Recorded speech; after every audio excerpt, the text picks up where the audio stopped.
Welcome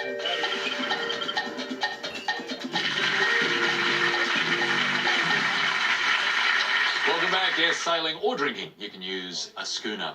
Now, David, you mentioned a little earlier founts. That's You're right. going to talk about founts. In a roundabout way, I'm going to talk about founts because if you drop the U from founts, you get fonts. And it's in fact fonts that are in the focus tonight because fonts are the typefaces that we choose when we're putting together a document.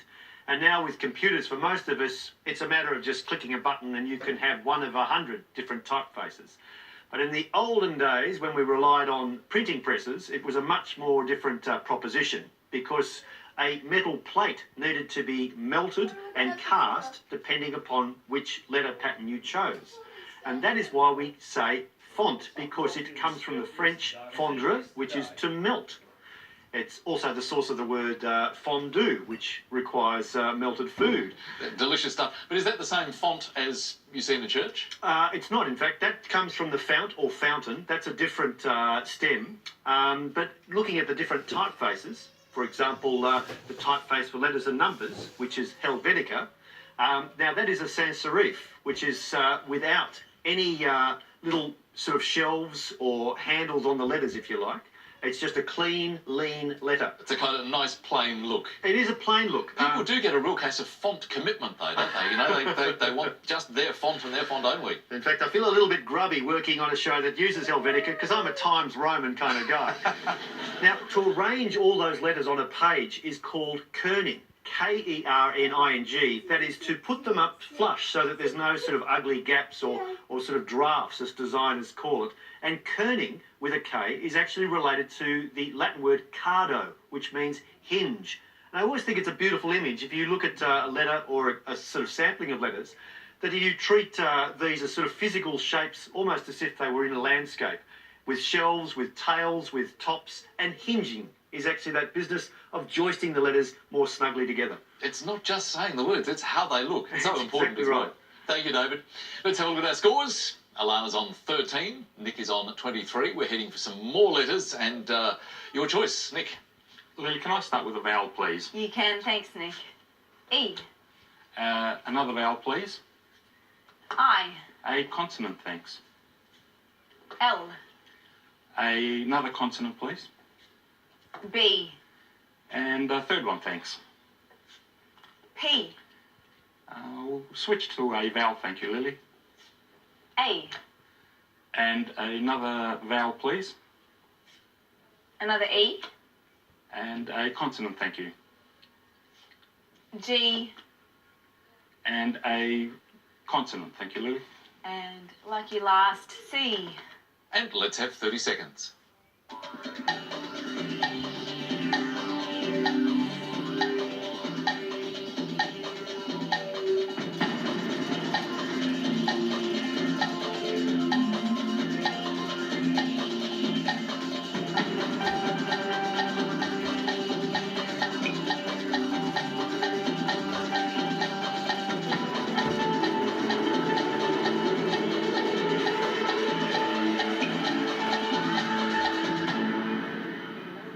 Well, what did you get from that mix, Nick? How many? A disappointing 4. A 4, Alana? A 6. A 6. Okay, let's go with the 4 first, though. Bile. Could you spell it? B-I-L-E. And Alana, your 6? Gaelic. Gosh, that needs to be with a lowercase g. Let's have a look. Now, Gaelic, which relates to the language and people of Ireland, is only acknowledged with an uppercase G. So, unfortunately, the fonts are not in your favour here, Alana. Taking us back to Bile, a worthwhile 4 for you, Nick. And the 7 that I found here is actually a familiar word for bird watchers, and it's pelagic. P-E-L-A-G-I-C, which relates to the ocean. Which seems entirely appropriate because you get pelagic fish as well. That's right, and pelagic birds are those that rely on ocean for their feeding source. Pelagikos is Greek for of the ocean. Good stuff, David. Thank you very much. And well done, Nick. 4 extra points. So Alana's on 13, Nick on 27. Some more letters now. And Alana, your choice again. Thank you. Consonant. Thank you, Lily. D. Another consonant. R. And another. C. And a vowel. A. Another vowel. I. And a consonant. D, Another consonant. G, And a vowel. another A, And end on a vowel, please. and lastly, I. Here's the clock.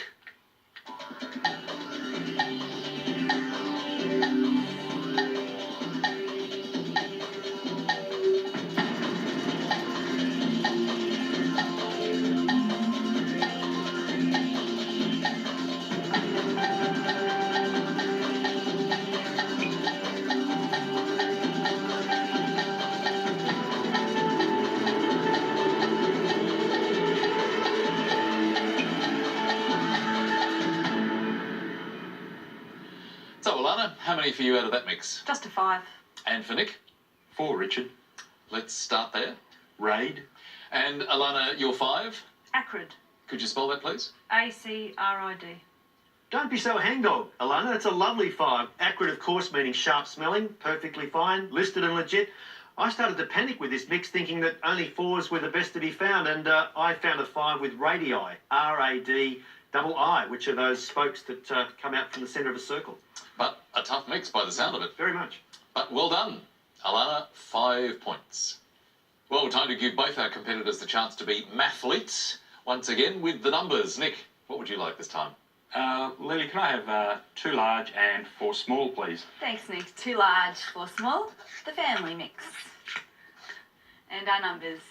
2, 1, 10, 2. And the 2 large, 150. The target to reach is 708. Thanks, Lily. Here we go.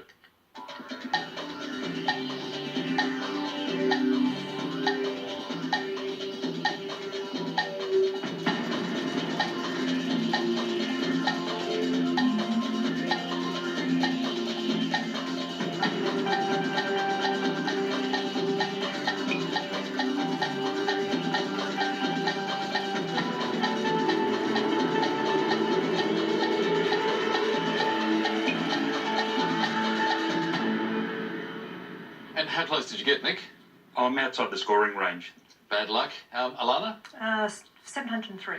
703, just 5 away. So take us there, please. 50 times 10 is 500. 50 by 10 is 500. And to use one of David's new words, to park, I'll park that. Okay. And I'll do 100 times 2 100 by 2 is 700. is 200, and Oh, plus the 500, yeah, yes. Thanks, Lily. 700. And then add another 2 and add another 1 is 703. Add 2 and 1 is 703. Oh, you've almost disappeared off the bottom there, but we can see it. You are just 5 off the target. How did you go, Lily? Here's how I did it. Now, 100 plus 1 by 10 minus 2, which is 8, gives you 808. And 50 by the 2 is 100. Take that away is 708. That works very well also.